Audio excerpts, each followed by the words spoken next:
Bueno, buenas noches a todos. Excelentísimo señor Jörg Ranau, embajador de Alemania en el Perú. Excelentísimo señor Fabrice Mories, embajador de Francia en el Perú. Estimada señora María Lucia Carrillo, vicepresidenta de la Comisión Cultural de la Alianza Francesa. Estimado Fernando Carvalho, estimados amigos del Ministerio de Cultura, de la Municipalidad de Lima, de la Embajada de Francia, de la Embajada de Alemania y estimados amigos todos de la Alianza Francesa, es un placer darles la bienvenida hoy, esta noche, en este teatro de la Alianza Francesa de Lima. Pero es un placer un poco especial porque esta noche tengo el gusto de darles la bienvenida junto a mi colega Carola Dur, directora del Goethe Institute en Lima, con la cual hemos tenido el placer, el gusto, hasta el honor de organizar este evento un poco especial sobre Europa, porque estamos en el mes de Europa, pero sobre todo sobre las relaciones entre nuestros dos países, Alemania y Francia.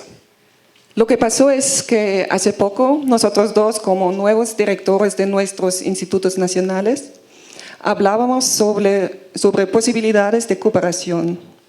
La pregunta era cuál es nuestra tarea nacional y cuáles son las tareas europeas que tenemos, ¿no? Y más hablábamos, más nos dimos cuenta que la cooperación franco-alemana y sobre todo entre nuestros dos institutos, también aquí en el Perú es muy importante. Así nació la idea de esta charla y de empezar nuestro trabajo en conjunto con esta conversación sobre la cooperación franco-alemana en general.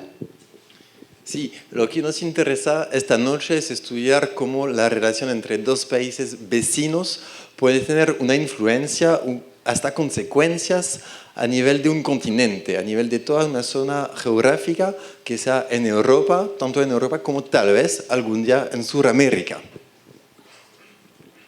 Queremos no solamente informar sobre un hecho histórico y actual franco-alemano-europeo, sino queremos entrar en diálogo con ustedes todos para discutir la significación de esta forma de cooperaciones también aquí, ahora y en el futuro. Con mucho interés esperamos a la introducción de Fernando Carvalho y a la discusión con nuestros invitados de hoy, sus excelencias el embajador de Francia, Fabrice Mories, y el embajador de Alemania, Jörg Ranau. Muchas gracias. Quiero naturalmente comenzar agradeciendo a la Alianza Francesa y al Instituto Goethe que me dan la oportunidad de estar sentado en esta mesa junto a los representantes de dos países que amo y admiro y en los que he podido vivir en ambos. Vivir, es decir, estudiar, amar, trabajar. Yo he sido profesor muchos años en Francia y comenzaba mis cursos tratando de favorecer una conciencia crítica sobre la propia historia cultural. Los sondeos que yo hacía corresponden con sondeos generales. Cuando se pregunta a los estudiantes franceses de qué nacionalidad era Carlomagno, 92% contestan que era francés. Cuando se pregunta a los alemanes de qué nacionalidad era Carlomagno, 93% contestan que era alemán. Ahí tenemos un tema de origen. Estamos hace 1200 años, 50 años antes de que las lenguas respectivas existan, gracias a los herederos de Carlomagno, que el año 843 se divide en el imperio, 843, y se crea la frontera en el Rin con lenguas separadas, también en lo que ahora es Italia, tercer heredero. Se puede sostener que no hay ninguna otra frontera del mundo occidental en donde hayan tantos intercambios culturales a lo largo de estos 1200 años de existencia vecinal. Probablemente entre China y la India hayan cosas semejantes, pero no conozco ni las lenguas ni las realidades culturales de esos países. Frontera diferente a las que conocemos en América, porque nosotros La única frontera que tenemos con un país que no tiene nuestra lengua, que es el Brasil, es una frontera inexistente en términos culturales. No se aprende portugués en el Perú y conocemos poquísimo sobre lo que pasa en el otro lado, fuera de las noticias de prensa. Esto no es el caso entre los dos países a lo largo de estos 1200 años, y es importante tenerlo presente porque indudablemente todos estamos marcados por el terrible siglo XX. Pero es un error grave ver las relaciones entre Alemania y Francia limitadas por los hechos lamentables que han tenido lugar en los últimos 100 años. Como prueba, y para confirmar este problema sobre sondeo de Carlomagno, quiero comenzar leyendo al más grande poeta de Francia, Victor Hugo, en su poema A la Alemania. Leo primero en francés. Non, rien ici va, rien n'était éclipse Allemagne. Ton Witikind tient tête à notre Charlemagne.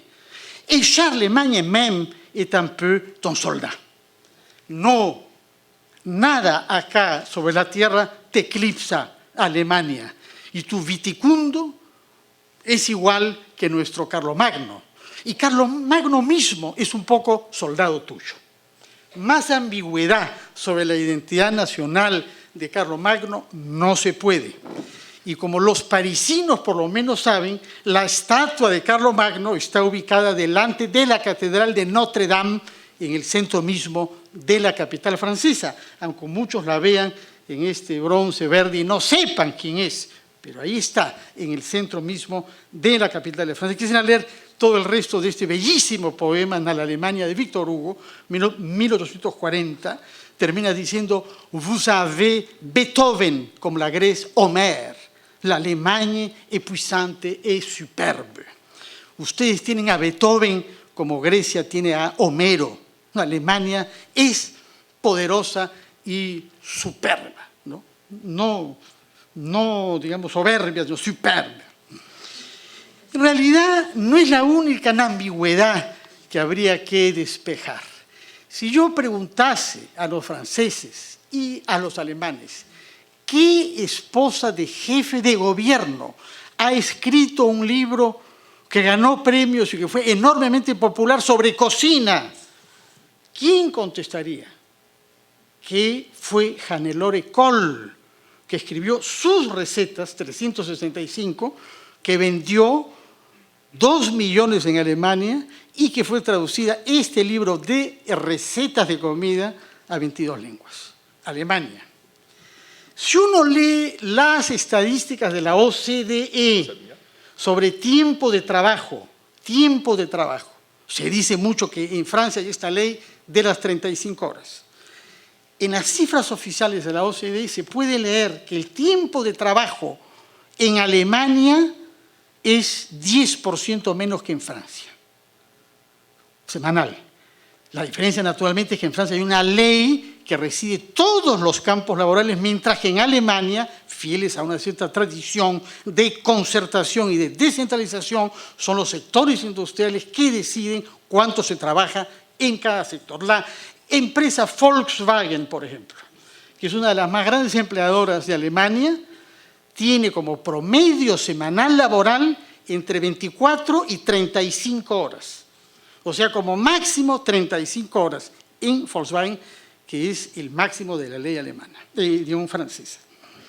Si uno se pregunta sobre productividad y ve las cifras de la OCDE, digamos, en productividad por trabajador, tampoco hay grandes diferencias.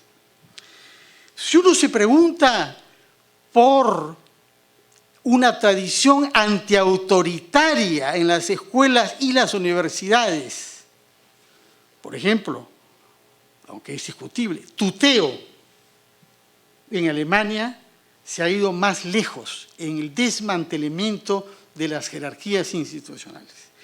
Hay muchas sorpresas que nos depara mirar de cerca las relaciones entre Alemania y Francia. Otra encuesta. Porcentaje de los parisinos que saben de qué viene el nombre de uno de los metros más característicos de París, Mauvais Mutualité. Casi estoy tentado de hacer la pregunta a los franceses presentes. 98% de los parisinos no saben que mover viene de Maître Albert, o sea, a Alberto de Colonia, filósofo del siglo XIII, profesor de Santo Tomás de Aquino, el promotor de Santo Tomás de Aquino, que vino de Colonia a enseñar en París y que ha dado su nombre a una calle vieja y a una plaza vieja, junto a lo cual hay esta mutualidad. No se conocen muchas otras cosas de las relaciones. Se podría hablar mucho de esto, pero queremos orientarnos más hacia la cooperación y cosas concretas. Pero yo quiero destacar el caso de un bestseller del siglo XIX sobre Alemania, de la Alemania, de Germaine de Staël, la hija del gran ministro de Economía de Luis XVI, sobre el que se dice que si se hubiera quedado como ministro de Economía no hubiera habido revolución. Algunos llegan a decir eso, ¿no? Que Necker, que era suizo en realidad de origen, hubiera evitado que la revolución sea necesaria. Germaine de Staël recorre la Alemania en 1802 y trata de visitar incluso a Kant, que todavía vivía con 78 años en Königsberg, que hoy es territorio de Rusia. Königsberg nunca dejó Kant, su ciudad natal, nunca salió a ninguna otra región de Alemania, vivió ahí. Y ahora que es rusa, tiene una universidad que, generosidad rusa, se llama Kant, está enterrado ahí. Vio a Goethe, a Schiller, a Humboldt, a los Schlegel, y escribió este libro con la voluntad expresa de introducir la savia, en el sentido botánico de la palabra, alemana, a un país que estaba perturbado por 15 años de violencias revolucionarias. Es un bestseller y es la inspiración del romanticismo en Francia introducido desde Alemania. Se pueden citar muchos otros casos, el caso, naturalmente, Napoleón reuniéndose con Goethe, Hegel diciendo que vio pasar a Napoleón el espíritu de nuestra época, ¿no? El Zeitgeist. En la siguiente generación tenemos el caso de Marx, que viene admirativo a París, exiliado a Alemania y que vivió en París en el año 48. En la casa de un compatriota suyo, el gran poeta de Düsseldorf, Heinrich Heine, el gran poeta liberal romántico alemán, vivieron juntos. Parece que hubo dificultades entre las esposas y las dos parejas no pudieron quedarse juntos, pero vivieron ahí. Heine murió en París, Marx sale de París a Londres, asiste a algunas sesiones de la Asamblea Nacional Francesa y dice que es el peor parlamento del mundo después del alemán. 2 años después, cuando se instala en Londres,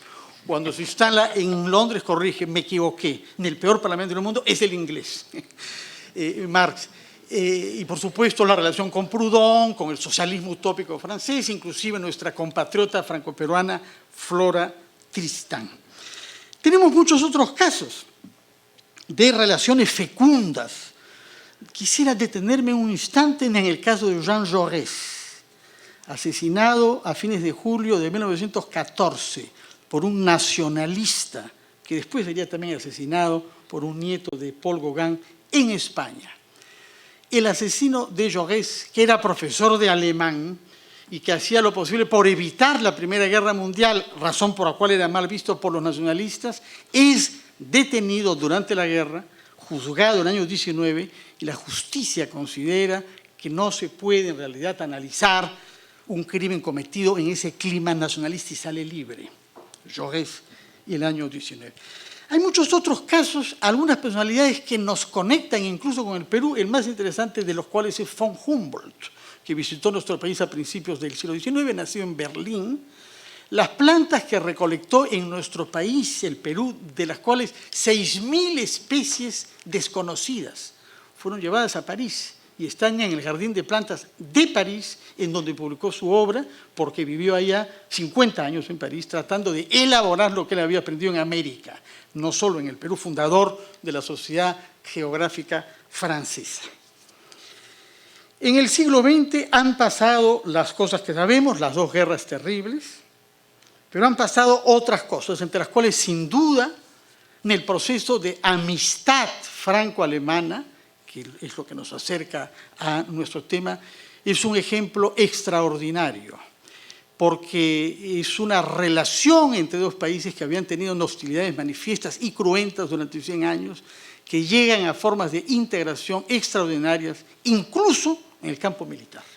Es muy extraño que hayan unidades de combate binacionales y que se acepte, ¿no es cierto?, por definición la institución militar. Mira siempre los escudos que están sobre los brazos.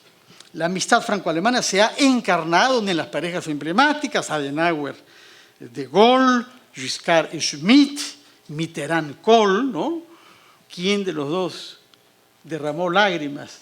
Kohl derramó lágrimas. Yo recuerdo el entierro de Mitterrand en Notre Dame y Jarnac en el año 96. Y Merkel, Sarkozy, y Merkel, Hollande. El mayo del año 12, el día en que Hollande es investido presidente de la República Francesa, ese mismo día viaja a Berlín. Una cosa totalmente excepcional que el día que asume la presidencia viaja al país vecino, una capital del más gesto de la importancia que un país concede al otro no pueden haber. En mi generación, yo he conocido a dos personas extraordinarias que encarnan la complejidad de los vínculos. Cuando viví en Alemania, fui a visitar a un joven pedagogo alemán que había dado mucho que hablar en mayo del año 68, Daniel Cohn-Bendit, un judío alemán que creó como consigna en mayo del 68, yo soy también un judío alemán. Je suis un juif alemán, expulsado de Francia, porque no tenía nacionalidad francesa, regresa como eurodiputado en el grupo parlamentario francés, sin tener nunca la nacionalidad francesa. Y en efecto ha sido el más importante, el más influyente diputado y activista ecologista en Francia. Y más recientemente el caso de un colega del embajador francés Fabrice Mauriès, Stéphane Hessel, nacido alemán en Berlín, de padre alemán, embajador de Francia, que ha muerto hace poco de 97 años después de haber escrito este libro, Indígnense, que fue un bestseller también mundial, en Europa sobre todo, y que ha inspirado a muchas juventudes. Recuerdo que Stéphane Hessel era hijo del escritor y traductor alemán, del francés Franz Hessel, que es el personaje de la película de Truffaut, Jules et Jim. No hay ninguna otra película que represente las tensiones y la fecundidad de las relaciones entre Alemania y Francia. Lástima que sea a través de un triángulo amoroso, pero en fin, esas cosas pasan en la vida, que esta película que narra la vida de Franz Hessel, padre del embajador Hessel, muerto hace 2 años, de 97 años. Es cierto que yo también conocí una vez en una sala de cine club a Marlene Dietrich, que murió en París en el año 92, en realidad subvencionada por la municipalidad parisina porque era una persona que no tenía recursos económicos. ¿Por qué es que en alemán se dice Leben wie Gott in Frankreich? Quizás el embajador pueda luego traducirnos esta palabra y explicarnos por qué es que se dice eso, cuando alguien está bien en su vida, cuando alguien estoy viviendo como Dios en Francia, la expresión. Nos interesa entonces comprender, bueno, omito muchas otras referencias y muchos otros momentos importantísimos como la reunificación de Alemania, uno de los procesos políticos, sociales, económicos, monetarios más complejos y más extraordinarios de los últimos años, que un país de 60 millones de habitantes se integre con otro que tenía 17 millones después de haber estado en pactos militares contrapuestos y en una rivalidad ideológica durante 40 años. Esta reunificación que se pudo llevar a cabo gracias del apoyo que recibió el proceso y el canciller Kohl específicamente de Mitterrand y de Thatcher. Se ha dicho mucho sobre eso, ahora se sabe porque hay documentos que claramente Francia percibe que la reunificación es indispensable y que hay que apoyarla, poniendo fin a una frase que cuando yo llegué a Francia tenía enorme vigencia, y se ríe en el embajador Maurice porque ya sabe cuál es, era muy popular, en cierto momento se le atribuye al premio Nobel francés François Mauriac. Me gusta tanto la Alemania que estoy feliz de que hayan dos. Esa maldad viperina ha dejado lugar a una Alemania unificada, de la que se sabía que sería el país que más eurodiputados tendría, porque su población pasó de ser de 60 a 80 millones, más o menos, y que además tendría en su territorio el Banco Central Europeo.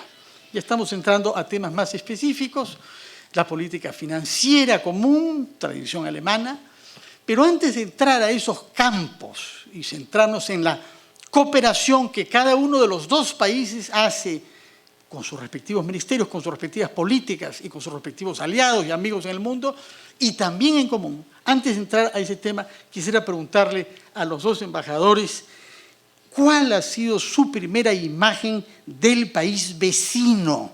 Cuando niños, ¿qué imagen les llega y qué contactos desarrollan a lo largo de su vida de adultos y de su vida profesional con el país vecino?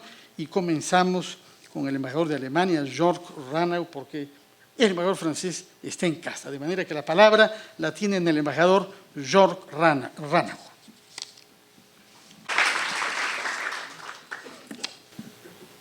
Muchas gracias primero a la Alianza Francesa y al Instituto Goethe para invitarnos. Muchas gracias al señor Caballo para la introducción tan buena, tan perfecta. No queda mucho a añadir, me parece.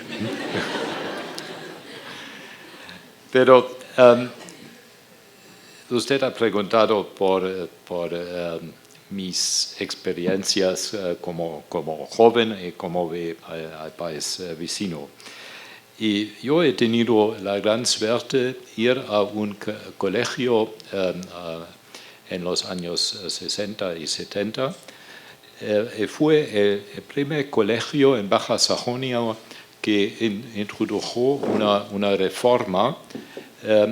Con esta reforma estaba posible estudiar algunas tareas en profundo.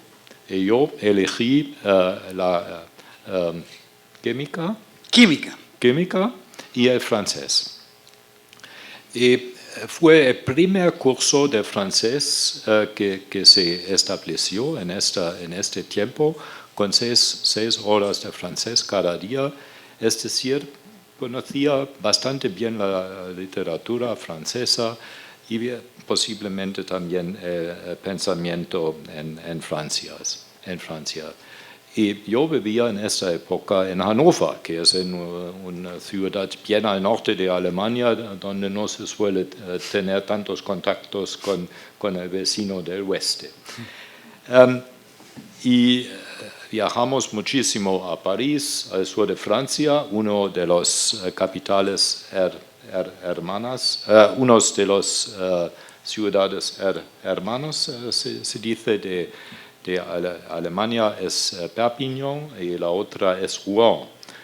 Y eso también fue una gran suerte porque podía viajar en ambas partes y conocer un poco a Francia. Y luego con mi entonces novia, ahora es mi esposa, viajamos por supuesto también a Francia, en la costa del Atlántico, a Normandía y a Arcachon.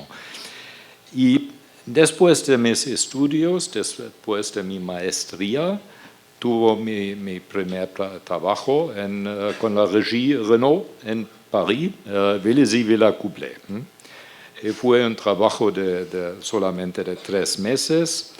Y también en esa época me ofrecieron un puesto de trabajo fijo con la empresa.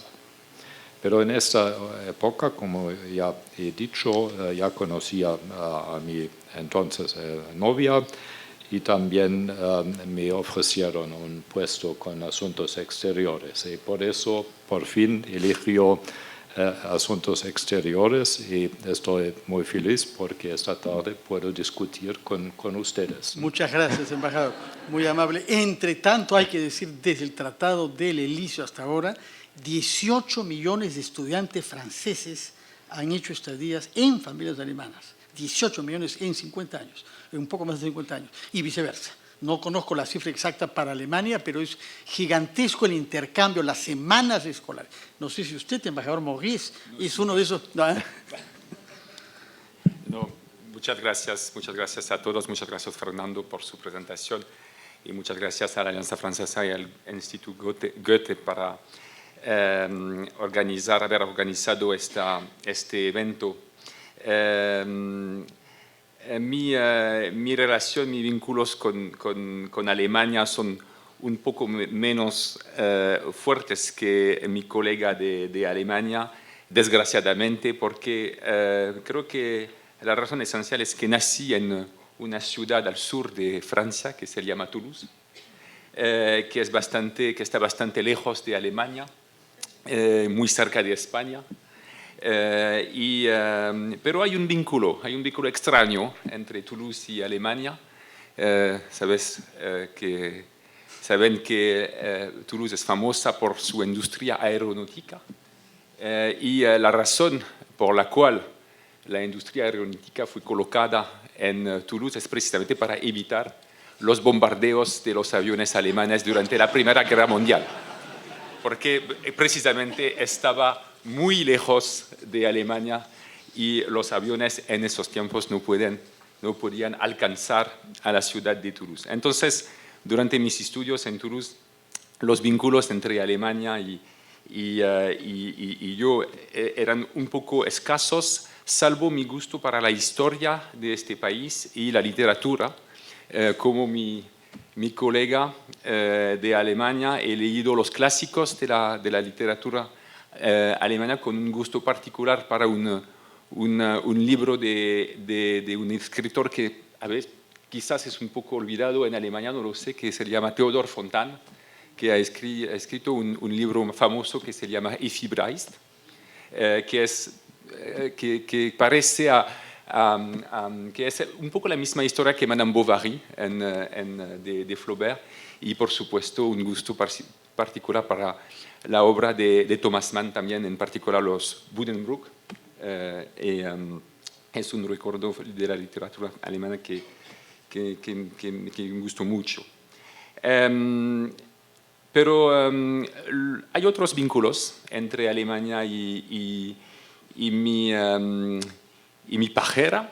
Es también los vínculos con mi entonces novia, que es ahora mi esposa, porque Sophie, al contrario de su esposo, estudió el alemán, habla alemán y ha trabajado en Alemania. Y me acuerdo perfectamente las visitas que he hecho en Alemania, en Karlsruhe, en Stuttgart en particular, para ver si trabajaba bien y para estar seguro que no he encontrado otra persona, un joven alemán, en lugar de yo. Y por supuesto, después hemos visitado juntos otras ciudades de Alemania, en particular Berlín, que es una visita inolvidable. Hemos, digamos, ubicado ciertos aspectos de las respectivas trayectorias personales. Nos interesa algo ahora profesional. ¿Cómo como jóvenes funcionarios, como jóvenes diplomáticos, observan la amistad entre Alemania y Francia y la influencia que ella tiene? Y eso es lo que es extraordinario para la construcción europea. En Francia se habla de la pareja franco-alemana, se usa esta metáfora amorosa, ¿no? El couple franco-alemán, mientras que en Alemania se habla más bien de motor, el motor franco-alemán, ¿no? Deutsche Französische Motor. Bueno, pero en todo caso son una pareja en realidad, hay una relación privilegiada. lo que, y eso es extraordinario para toda relación de dos, no ha impedido que se abran a otros y que favorezca que otros se incorporen a este acercamiento. Primero, los 6 fundadores de la Comunidad Europea, es decir, Alemania, Francia, más Italia y los 3 países del Benelux, Bélgica, Holanda y Luxemburgo, y luego poco a poco hasta los 28 que forman actualmente la Unión Europea. Quisiera que nos cuenten sus experiencias profesionales, en tanto que personas que han nacido después de la Segunda Guerra Mundial, ambos, y que han asistido desde sus puestos de trabajo, desde los primeros, a ver cómo la política europea dejaba de ser una política internacional para ser política nacional. Y en realidad, los países europeos funcionan con una moneda única y cada vez es menos separable la legislación nacional de la normatividad europea y la política interna en consecuencia de lo que es la política internacional. Este concepto que no se usa en el Perú, y yo creo que es un progreso del espíritu extraordinario, que suena a pecado en el Perú, abandono de soberanía. Y es un concepto extraordinario que en el Perú no se usa. No concebimos que sea un progreso institucional, mental, abandonar aspectos de nuestra soberanía en beneficio de la integración. Quisiera que nos cuente primero el embajador de Alemania y luego el de Francia sus primeras experiencias profesionales respecto de la amistad y del proceso por el cual esta amistad fecunda la integración europea. Bueno, después de la guerra fueron los franceses y exactamente Robert Schuman que ofreció la mano a los alemanes. En una época cuando Alemania ya no fue un Estado soberano. En Alemania había tropas de los diferentes aliados, también de los franceses después de la guerra. Y bueno, fue una época en la que los alemanes reconstruyeron su patria, su país, y no pensaban mucho en la política, ¿no? Al fines de los 40, principios de los 50. Y creo fue un gesto muy importante para llevar a Alemania otra vez en un estatus de una nación que debe pensar también en la política. Y con esta propuesta de Schuman en esta época de tener una unificación de las tareas de acero y de carbón en esta época, eso fue importante en términos económicos, pero para Alemania mucho mejor en términos políticos. Y creo ha cambiado también el pensamiento, de los alemanes en frente de los franceses. Y sobre esta base, que fue la base de políticos que también pensaban en el futuro, políticos como Schuman y luego como de Gaulle y Adenauer, se podía construir una confianza entre los dos. Eso me parece también muy, muy importante. Eso fue el lado político, pero al mismo tiempo era muy importante de construir también una base entre las poblaciones que solamente se conocían de la guerra y también por parte de los alemanes que también habían cometido atrocidades en Francia. Y por eso se construyó esta idea de establecer una asociación franco-alemán entre los jóvenes. ¿Cómo se llama en español? La asociación, me parece, franco-alemán de los jóvenes. Y esta asociación siempre existe y hay intercambios muchísimos, cada año 7.000 intercambios, es decir, mucha más gente, me parece 250.000 alemanes y franceses visitan cada año con esta organización el otro país.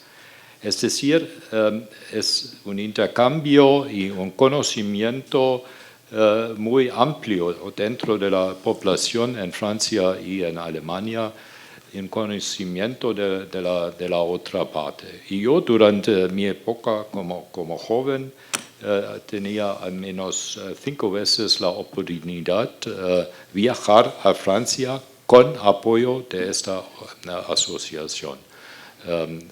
Viajar para aprender el francés, pero viajar también para encontrar a franceses en partes diferentes. Y esto es un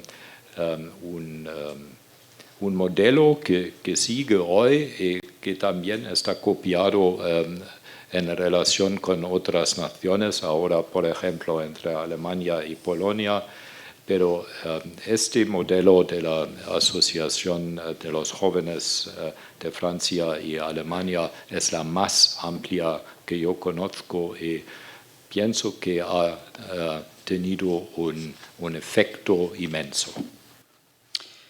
Preciso respecto de lo que ha mencionado el embajador, que Robert Schuman fue un canciller francés de la Cuarta República que el 9 de mayo de 1950 pronunció un discurso célebre pidiendo que la rivalidad de hecho sea reemplazada por la solidaridad y propone gestionar en común ambos estados la política frente al carbón y el acero, es decir, frente a la energía. Ese día 9 de mayo se ha adoptado el año 85 como el Día de Europa. El Día de Europa que se celebra en el 28 es en conmemoración de ese discurso precursor el 9 de mayo de 1950, pero para que vean cuán equilibradas están las cosas en Europa respecto de la pareja franco-alemana, el himno de Europa es la 9ª sinfonía del compositor alemán Beethoven y con la oda a la alegría de Schiller. Disculpen, embajador Mories, esta precisión sobre Schuman. Sí, por supuesto, estoy completamente de acuerdo con lo que acaba de decir mi colega alemán. Pero quisiera añadir dos cosas. Por supuesto, vamos a hablar de las herramientas de la construcción europea, de los tratados, de los acuerdos, de los consejos de ministros, pero creo que antes de hablar de esas herramientas técnicas, es necesario volver un poco en el pasado y Fernando ha mencionado en su presentación el papel de algunos personajes de la historia de Francia y de Alemania en la amistad y en los vínculos entre los dos países. Ha hablado del historiador y político Jean Jaurès, y quisiera hablar de otro historiador que es para mí un símbolo de la complejidad y de los vínculos entre nuestros países, que se llama Marc Bloch. Es un historiador muy famoso en Francia, es el fundador de la Escuela de los Anales, y es un personaje con una trayectoria muy interesante para conocer la complejidad de la relación. Es un historiador que nació en Alsacia y de una familia judía que salió de Alsacia después de la guerra de 1871 porque su familia rechazó la anexión de Alsacia de Alemania, y hizo estudios de historia y fue un soldado durante la Primera Guerra Mundial, fue condecorado y fundó la escuela de los anales con Lucien Febvre. Escribió famosos libros de historia, pero lo importante, lo interesante es que durante la Segunda Guerra Mundial, a pesar de su edad, tuvo 53 o 54 años, y era, como le dijo el capitán más antiguo del ejército francés, pidió su reintegración en el ejército y escribió un famoso libro que se llama, les alento a leer aún más este libro, porque es un libro muy importante que se llama La extraña derrota, a propósito de la derrota de Francia en 1940. Y este libro apareció después de la guerra y después de la muerte de Marc Bloch, porque Marc Bloch fue arrestado en Lyon en 1944 por la Gestapo y fue matado por la milicia francesa, no por alemanes, pero por la milicia francesa, es decir, los colaboradores franceses de los nazis. ¿Por qué hablar de Marc Bloch en esa manera un poco seria? Creo que es necesario subrayar la fuerza de la amistad. La fuerza de la amistad entre nuestros dos países viene precisamente de la fuerza de la tragedia que nuestros dos países han conocido. Y hablamos de una situación en la cual los intelectuales, los escritores, los artistas, los más brillantes de los dos países no vieron otra opción que de entrar en resistencia y que de matar o estar matado por luchar contra el otro país. Y creo que es una situación que no se puede calificar sino como un suicidio colectivo de los dos países. Entonces la reacción normal a esta situación era la reconciliación entre nuestros dos países. Es lo que hicimos después de la guerra. Sobre un noto un poco más ligero, y Fernando ha pedido de hablar de nuestros recuerdos en el ámbito profesional. Quisiera hablar de un recuerdo profesional en el ámbito diplomático, de una cooperación importantísima entre Francia y Alemania. Entre 2000 y 2003 tuve un cargo diplomático en Nueva York, antes de las Naciones Unidas, y en esa época la papa caliente era el Medio Oriente. Es todavía la papa caliente, pero de otra manera, y en particular la guerra contra Irak.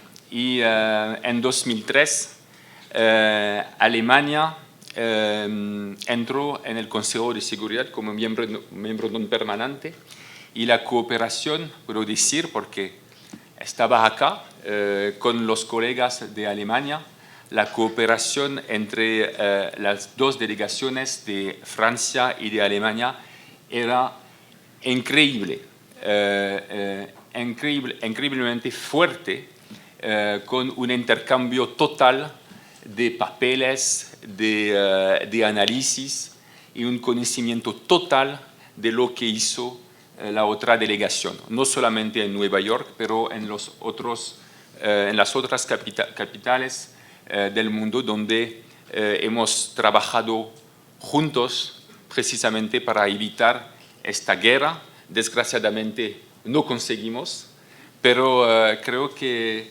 era un señal, una manifestación importantísima de nuestra cooperación en un asunto internacional no europeo que tradicionalmente es un poco difícil, es difícil de abordar en un marco europeo. Yo quisiera preguntarles ahora específicamente sobre el acto simbólico que más repercusiones cotidianas tiene en el proceso de la construcción europea, que es la adopción de una moneda única. Imagínense lo que eso significa.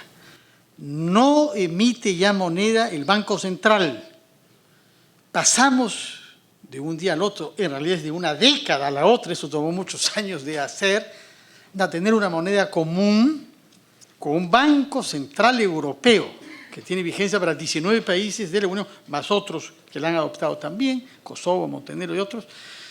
¿Qué es lo que recuerdan de eso? Imagínense, en el caso de América Latina, hay 2 países que han renunciado a su moneda nacional. Imagínense para qué, Ecuador y Panamá, para adoptar el dólar como moneda única en Ecuador y en Panamá. Es un acto simbólico enormemente significativo. En el caso del Deutsche Mark, no porque fuera muy antiguo, sino porque era muy estable y había mucho miedo a que las turbulencias financieras de otras monedas perjudicaran la economía alemana. En el caso francés, el franco francés tampoco era la moneda más antigua. Yo creo que la peseta española tenía 1000 años de historia. Como renunciar a eso y batir de un día a otro una moneda. ¿Recuerdan ustedes cómo se adopta eso? ¿Cómo es que las cancillerías coordinan el trabajo que ha supuesto renunciar a las monedas nacionales para adoptar una moneda única? Fue muy difícil.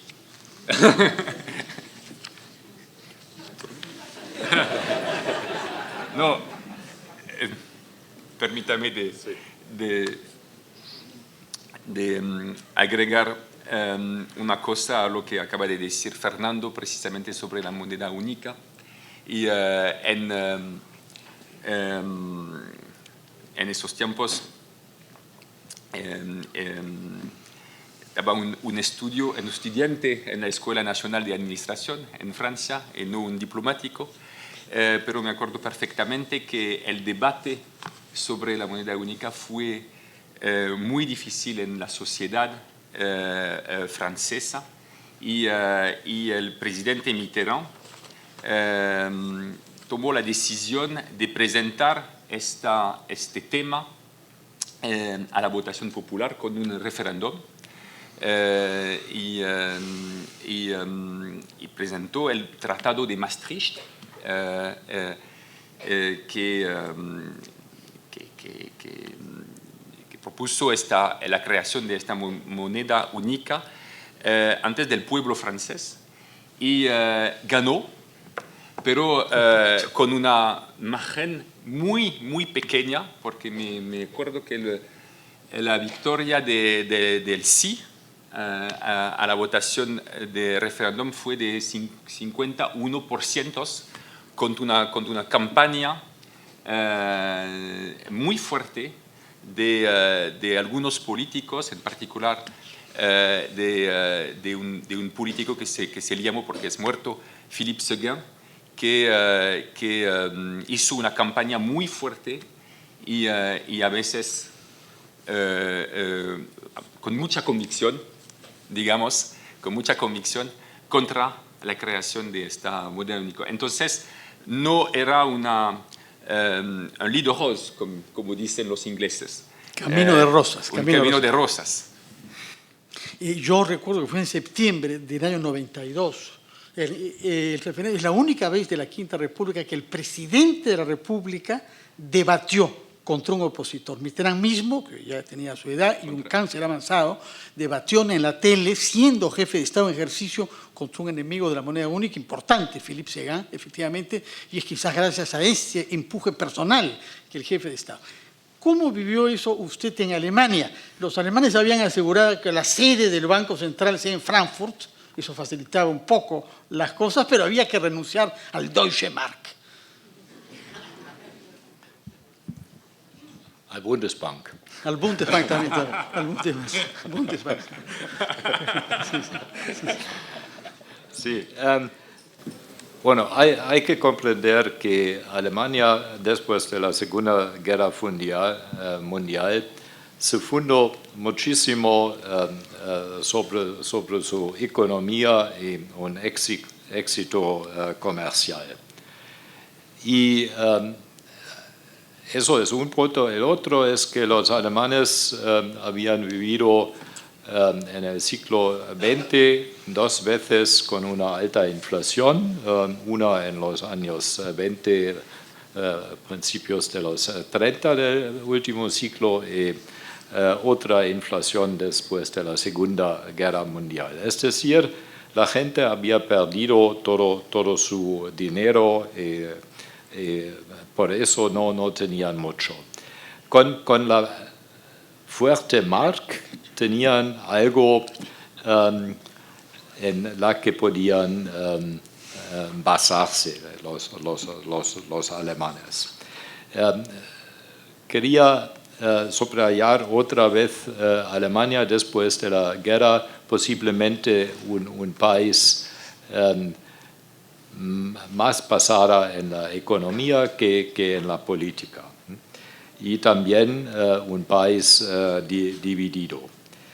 Y después de la unificación, bueno, fue bastante difícil para muchos alemanes y sobre todo también para el campo del Banco Central, la Bundesbank, pero también para muchos economistas aceptar una moneda única, el euro, dentro de los países europeos, y se temía, bueno, de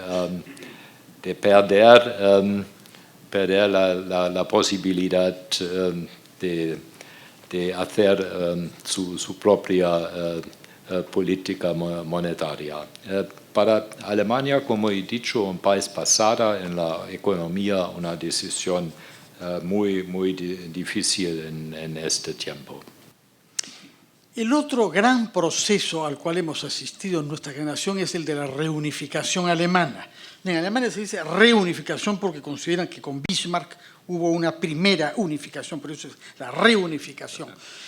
Recuerdo que el año 88, es decir, meses antes de que se produjera la revuelta, el año 89, visitó Alemania Federal, que así se le denominaba en la época, por primera y única vez, el jefe de Estado vecino. Visitó su ciudad natal en Saarland, ¿no? En la Saar. Nunca un jefe de Estado de la RDA no había visitado la RFA. Yo creo, señor embajador, que se le recibió con himno y con banderas, aunque naturalmente la RFA no reconocía que fuera otro país. Y meses después, ese país quedó integrado a la RFA. Es decir, nadie previó que iba a suceder. Y que se pudieran reunificar dependía no solo del pueblo alemán dividido, sino de las 4 potencias que habían ganado la guerra y que tenían un derecho de palabra. Es decir, Rusia de Yeltsin, en Estados Unidos de Bush padre, Francia de Mitterrand y Gran Bretaña de Margaret Thatcher. De Gorbachev. ¿Ah? Gorbachev era todavía en esa época, ¿no? ¿Sabes dónde estaba Yeltsin? El año 89, sí. 89 Gorbachev, sí, perdón. My Way. Sí. Y My Way, bueno. My Way. Sí. Bueno, ¿cómo se vivió? Es decir, ¿cómo la diplomacia francesa mira lo que está pasando? Póngase en el pellejo. Chile tiene ahora 18 millones de habitantes. ¿Qué pasaría si de un día a otro pasaran a tener una población superior a la nuestra? Digamos, por anexión pacífica. Inquieta a los vecinos, ¿no? Hay una negociación que hacer. De hecho, hubo negociaciones diplomáticas. Quisiera que nos cuenten el embajador de Alemania primero. Bueno, se puede hablar muchísimo tiempo sobre este asunto. Por fin los alemanes del este habían vivido durante 40 años sin libertad y con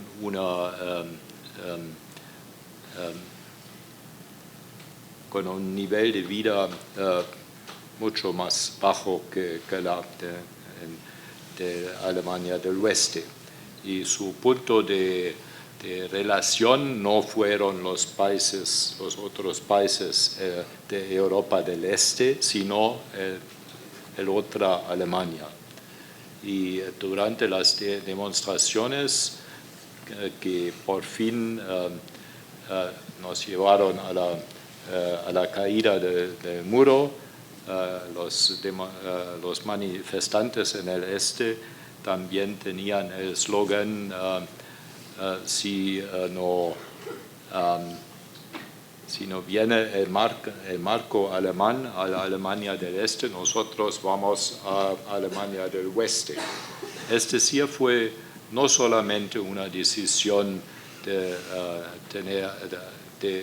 tener otra vez un país unificado, sino también una decisión de la población de tener una vida mejor, vivir como en el oeste con un poco más de lujo. Eso se debe tener en consideración. Pero después de la unificación, para Kohl también, para el canciller Kohl, también fue muy importante integrar a los otros países europeos y también a Francia en la reconstrucción y también ofrecerles la posibilidad de comprar las industrias y de invertir en Alemania del Este. Y eso fue una decisión también para hacer bien claro que eso no fue solamente un asunto alemán, de los alemanes, sino también de los europeos, y que Alemania sigue anclado dentro de Europa. Muy importante. Por eso, por ejemplo, la gran empresa francesa Total compró las redes de las gasolineras y también de las refinerías en el este de Alemania y no una alemana. Pero eso fue, me parece, también una decisión política por fin, para integrar a Alemania un poco más grande esta vez a Europa. Embajador Maurice. Es un tema que es difícil de abordar este tema en algunos minutos, pero no estoy completamente de acuerdo con lo que acaba de decir Jörg sobre el papel del pueblo alemán. Y sobremanera era un papel del pueblo alemán y creo que los acontecimientos diplomáticos solamente acompañaron el comportamiento del pueblo alemán y la política del canciller Kohl. Creo que hay que pagar un homenaje a la inteligencia del canciller Kohl antes y después de la reunificación de Alemania, porque como justamente lo dijo Jörg, el canciller Kohl abrió la puerta a los otros socios europeos en este papel, no solamente económicamente, pero también políticamente, con el proceso 4+2, era el proceso diplomático, y en una atmósfera en la cual, no solamente en Francia, también en Reino Unido,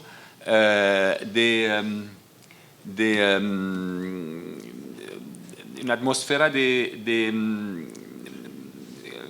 soupçon, como Sospecha. de sospecha sobre los objetivos de algunos políticos alemanes.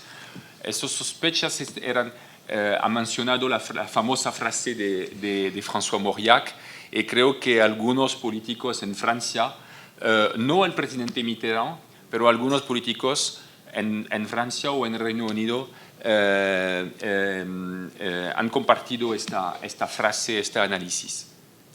Y entonces había este proceso diplomático que creo acompañó una evolución que era al fin del año 89 inevitable y que era la reunificación de la nación alemana.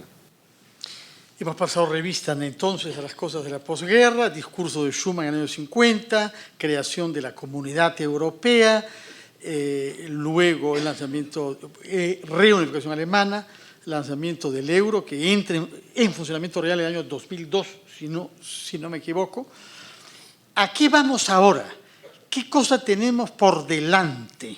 ¿Qué más frutos puede dar esta amistad entre sí y con Europa? Y concretizo la pregunta de una manera específica y un poco malvada.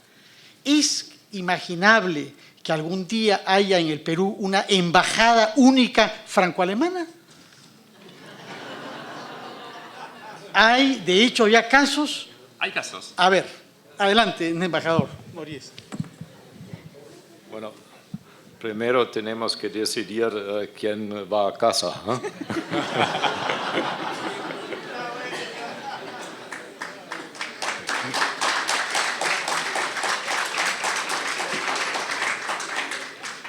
Ambos. Sí. No, va a ser demasiada responsabilidad. Bueno, somos 28 países dentro de la Unión Europea. Son muchos. Son países dentro del sistema de la Unión más grandes, medianas, pequeños. Y creo que cada país debe tener su responsabilidad. Y también necesitamos líderes en Europa. Y creo que Francia como Alemania ya tienen bastante poder en sus mismos, pero juntos pueden pueden, ¿cómo se dice? Pueden adelantar las cosas, pueden desarrollar pueden mover las cosas. Eso es muy importante. Tenemos problemas en muchas partes del mundo, sobre todo alrededor de Europa hoy día. Pensamos en África, que es un continente más cerca, no solamente en términos de geografía, pero también en términos políticos, a Francia. Y Francia, es bien claro, muchas veces toma mucha responsabilidad en África, como en Mali, por ejemplo, donde tienen un interés bien fuerte y están en Mali apoyados por tropas alemanes en enseñar a las tropas de Mali. Pero es también claro que Alemania nunca hubiera ido a Mali sin los franceses que están ahí, y de esta manera podemos asistir a los franceses y al pueblo de Mali. Pero tenemos otros problemas también, y lo que quiero decir es hay que vivir su responsabilidad, y me parece que Francia y Alemania lo hacen, y Alemania siempre está en un estado de aprender un poco cómo estar un líder dentro de Europa, también en términos no solamente políticos, sino también en términos militares. Y en términos políticos es también bien claro que cuando uno mira un poco del este de la Unión Europea a Ucrania, Ucrania, que Alemania no puede lograr mucho sin el apoyo de otros socios y sobre todo de su aliado francés. Y han ido los ministros de Asuntos Exteriores, Fabius y Steinmeier, muchas veces a Kiev y también han logrado este convenio o acuerdo de Minsk junto con sus homólogos ruso y de Ucrania. Es decir, ellos, los dos, dentro de la Unión Europea, hoy día llevan una responsabilidad especial y eso en tiempos muy peligrosos, con muchos riesgos en toda la región, y no hablamos del Medio Oriente ahora. Y eso me parece muy importante y posiblemente también un nuevo desarrollo. Y si los dos no muevan juntos, me parece no vamos a lograr los europeos.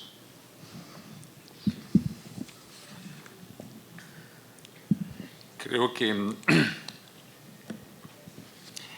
si la pregunta es a propósito de lo que podemos hacer más en la construcción europea, por supuesto hay siempre mucho más que podemos hacer. Jörg ha mencionado algunos temas que están precisamente en la actualidad. Ucrania, Medio Oriente,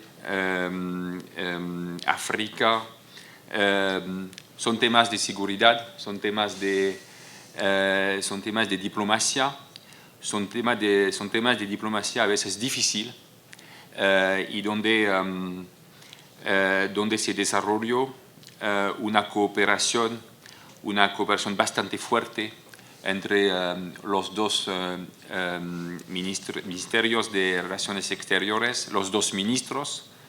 En 2014, por la primera vez, el canciller alemán ha participado en el Consejo de Ministros de Francia y el canciller Fabius participó en el Consejo de Ministros de Alemania.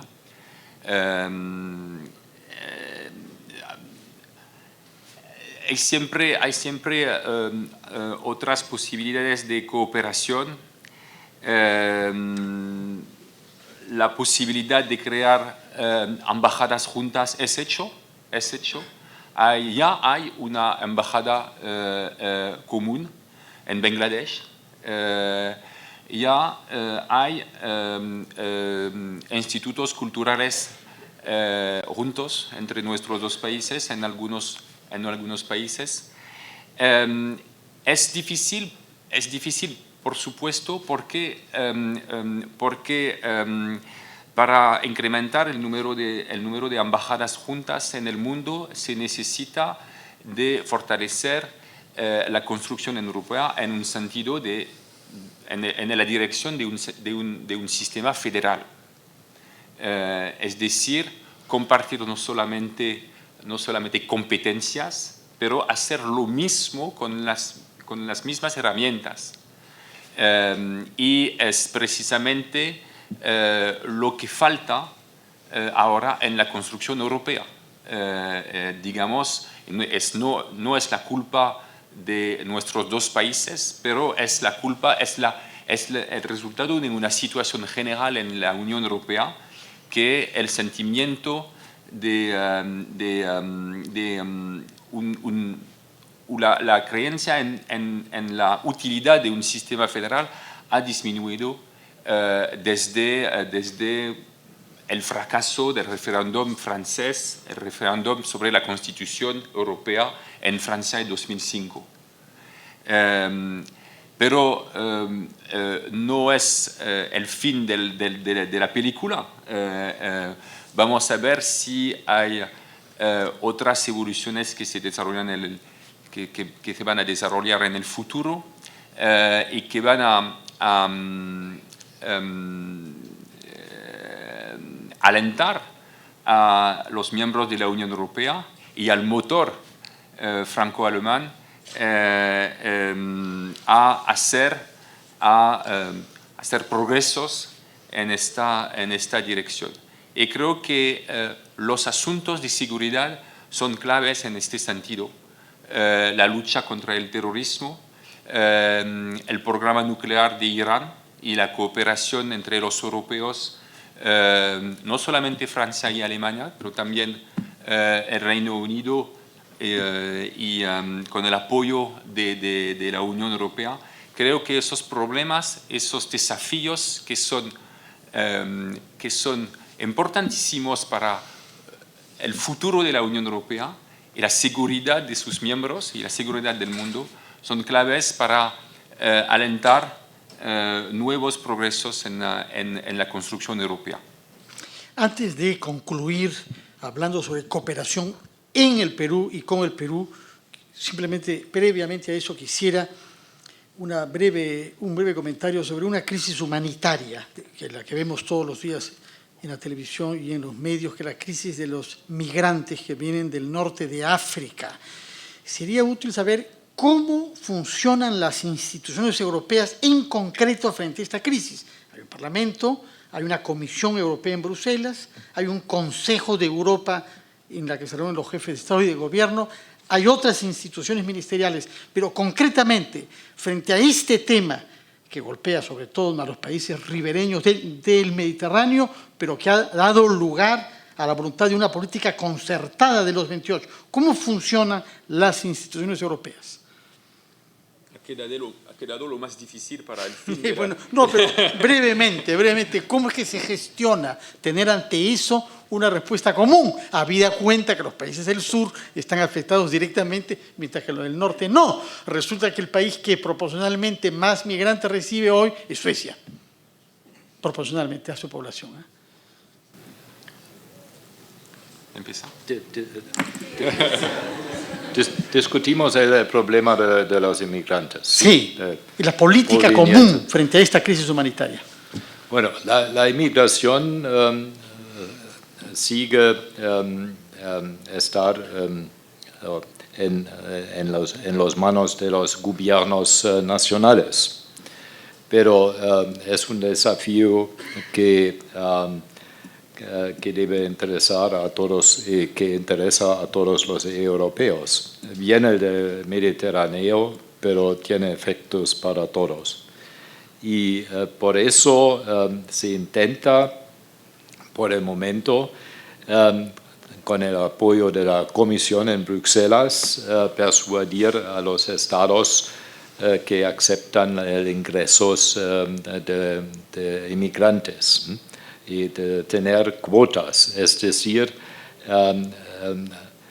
muchas personas de los diferentes estados, como la Comisión, quieren establecer cuotas y quieren que los estados se muestran solidarios con la gente que viene de África. Eso es un asunto. El otro es, por supuesto, que cómo podemos solucionar este problema que va a mantenerse también en el futuro. Y bueno, acá podríamos tener y tenemos una política común, es decir, asistir a los países afectados en África y en otros países que se pueden desarrollar en el futuro. Si uno mira a la situación en Irán, en Irak y en Siria, por supuesto es diferente. Son países derrotados de la guerra y del terrorismo, y es asunto diferente y hay que ayudar a esta gente que busca un refugio. Creo que los europeos ya han reaccionado con más buques en el Mediterráneo que ayudan a los refugiados, pero quedan otras decisiones que los europeos deben que tomar. Embajador Mories. El tema de inmigración es un tema donde hay una competencia, todavía hay una competencia nacional en la Unión Europea. No es una competencia común como la política agrícola, por ejemplo, otras políticas comunes. Entonces, si la pregunta es a propósito del funcionamiento de la Unión Europea en este ámbito, el funcionamiento es de una cooperación entre gobiernos para encontrar o para decidir medidas para luchar contra lo que pasa en el mar Mediterráneo. La Unión Europea, por su presidencia, creo, justamente anunció hay algunos días un plan de medidas para luchar contra la inmigración que viene de un país en particular, porque la verdad es que es 80% de los inmigrantes vienen de un país en particular, que es Libia. Y el caos que existe en Libia ahora es precisamente la causa de esta evolución, por la presencia en Libia de redes criminales que utilizan la desgracia de esas personas para organizar el viaje con barcos a través del mar Mediterráneo hasta la Unión Europea. Entonces han anunciado un plano para luchar contra las redes criminales en Libia, para salvar, es el segundo punto, para salvar a las personas que están en esos barcos. Entonces hay que detectar, hay que buscarlos y salvar las personas cuando es posible. Y el tercer punto es de si es necesario intervenir, incluyendo por medidas militares en Libia, para destruir las redes criminales que todavía existen en este país. Ahora sí concluimos con el último tema, que es la relación con el Perú. Tenemos relaciones económicas, tenemos relaciones comerciales, tenemos relaciones culturales, pero los países desarrollados practican una política específica de cooperación. Había durante mucho tiempo el esfuerzo de que la cooperación con los países para que se desarrollen y llegase al 0.9% del PBI o el 1%, no es el caso, pero con el 0.3, 4, 5 o 6% se hace mucho. En Alemania, desde los años 69, 70, el Perú era una de las prioridades.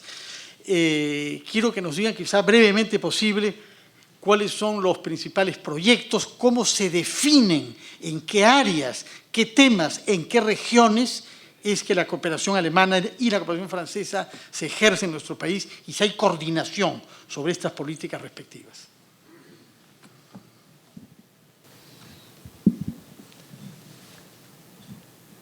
La cooperación alemana con el Perú, sobre todo, es una cooperación bilateral con el Perú. Y sale de la idea de que no solamente deberse poner de acuerdo con los peruanos, pero son los peruanos, por supuesto, que nos informan de sus prioridades y van a tener diferentes prioridades con diferentes países. Para Alemania es sobre todo la modernización del Estado, donde estamos activos. El segundo pilar es agua, desagüe en las ciudades, en las grandes y medianas ciudades. Y el tercero es proambiente. El proambiente tiene que ver con el cambio climático, con la lucha contra el cambio climático. Entendemos proteger a la selva y entendemos apoyar a una política que proteja a la selva y eso también es asunto muy importante para lo que hace pasar en París, COP21, en medio año. Y acá veo también las vinculaciones con Francia y con Perú y Francia. Hoy día el presidente Hollande se encontró en Alemania en una conferencia de preparatoria para la COP21 en París, en el diálogo, en el sexto diálogo de Petersberg, con jugadores importantes de todos los países, de muchos países en fortalecer este proceso hacia París. Y eso es asunto muy importante porque por el momento siempre Perú lleva la presidencia del proceso de la COP y nosotros queremos apoyar y asistir a Francia y también hemos dicho que Alemania va a introducir el tema de la lucha en contra del cambio climático en la G7, es decir, el grupo de los países, grandes países del oeste, y nosotros lo hacemos también para apoyar a Francia y al Perú para llevar a este proceso a un éxito. Hay un punto específico también de la cooperación alemana, creo que es el de la memoria histórica. Alemania ha financiado mucho lo que ustedes llaman gestión del pasado, ¿no? Vergangenheit, Vergeltung, en una sola palabra. Es una cosa específica de la política exterior alemana, ¿no? Bueno, eso no es uno de los tres pilares de nuestra cooperación con el Perú, pero tenemos otras posibilidades de ayudar y asistir también. Y junto con los peruanos hemos decidido de apoyar este proyecto al lugar de la memoria y también a otros proyectos de la memoria. En Alemania se ha cambiado toda esta cultura de la memoria junto con el cambio de la sociedad en los últimos 20 o 30 años. Y hemos aprendido muchísimo y pensamos que se puede transferir también a otros países, al menos informales sobre nuestras experiencias, es decir, memorar y no olvidar. Muchas gracias. Embajador Maurice, le mot de la fin. Los diferentes ejes de nuestra cooperación son semejantes a los ejes de la cooperación bilateral entre Alemania y el Perú, es decir, crecimiento verde, la cooperación técnica, económica, en el ámbito del saneamiento, de la gestión del agua, la cooperación universitaria y científica también es un eje muy importante de nuestra cooperación. Creo que es en este ámbito precisamente que hay la única herramienta de nuestra cooperación junta entre Alemania y Francia. Hay un proyecto de cooperación universitario entre la Universidad de Nanterre en Francia y la Universidad de Dresde en Alemania, que existe acá en el Perú y es un proyecto junto entre nuestros dos países. La verdad es que estamos nosotros, Jörg y yo, estamos buscando nuevos proyectos para cooperar aquí en el Perú. Hemos conversado a propósito de derechos humanos, de cultura, para precisamente mostrar a nuestro socio peruano que la cooperación entre nuestros dos países no es solamente una cooperación afuera del Perú, en Europa, en el Medio Oriente, en África, pero que se desarrolla también en el Perú con proyectos juntos. Es un proyecto que tenemos y que hay que trabajar sobre esos temas. Muchas gracias, embajador Maurice, muchas gracias, embajador Ranau.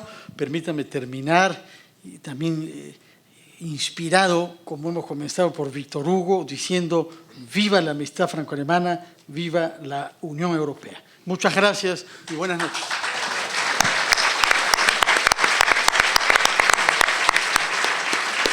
Muchas gracias. Muy bien.